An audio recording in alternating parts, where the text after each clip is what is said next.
Carbohydrates have the same general structure, but of being a carbon and then a H2O molecule and then a hydrate, and then I could multiply this whole thing by some type of an n, meaning the number that I want to distribute between that. So the first thing to mention, switch colors, is the simple sugars, particularly those that are known as the monosaccharides. These can be an aldehyde, if you remember from organic chemistry what an aldehyde is, or they can be a ketone. Okay, so what defines a monosaccharide as the bare minimum of a simplistic sugar that we can get is the fact that whether it be an aldose or a ketose, so an aldehyde sugar or a ketone sugar, it has to have at least 2 hydroxyl groups attached to it.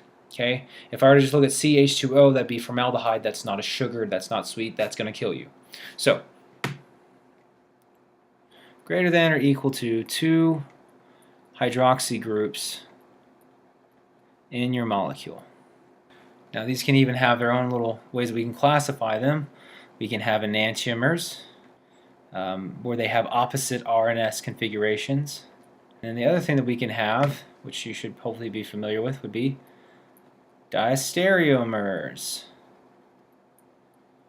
So what is a diastereomer? Well, from organic chemistry, hopefully you remember, this is where one chiral carbon is a match, and then the other chiral carbon, this is between 2 molecules by the way, is the opposite.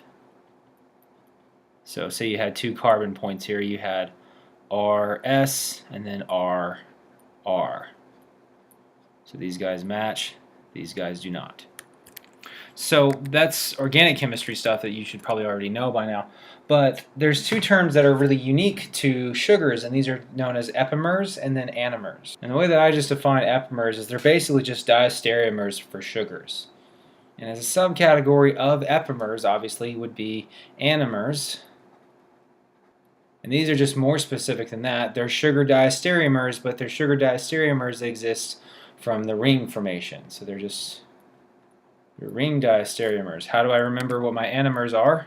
I don't know why I haven't used blue yet, but there's 2 types of these, alpha and beta. And you probably know what this is. Well, you should, at least if you had a decent general biology professor. So for an alpha, if the first carbon, or the carbon that we're really designating that's of importance here, the OH group exists below the plane. So this is what we'd have for an alpha sugar. And then for a beta sugar, well, it's just the exact opposite, right? The OH exists on the top. Alpha is generally used for food or fuel. Beta, B, is generally used for building stuff, okay? The way that I remember that I have an alpha carbon is that if I were to look at this, it kind of looks like a letter A between it. Yeah, whoop-de-doo. Let's talk about some monosaccharides.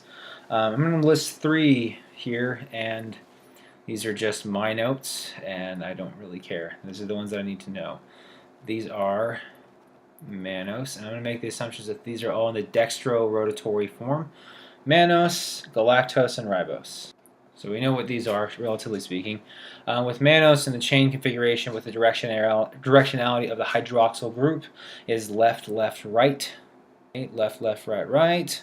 Oh God, it got cut off. Oh well. For galactose, we have right, left, left, right. Directionality for that. And then for ribose, since it's smaller, it's just all right. Right, right, and then right.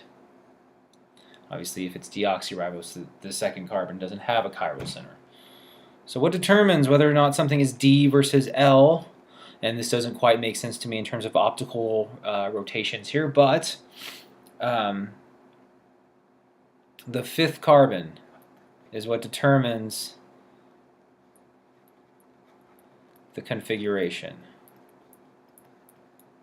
D versus L. It's a little bit more complicated than that, but for what the book says, I'm fine with that.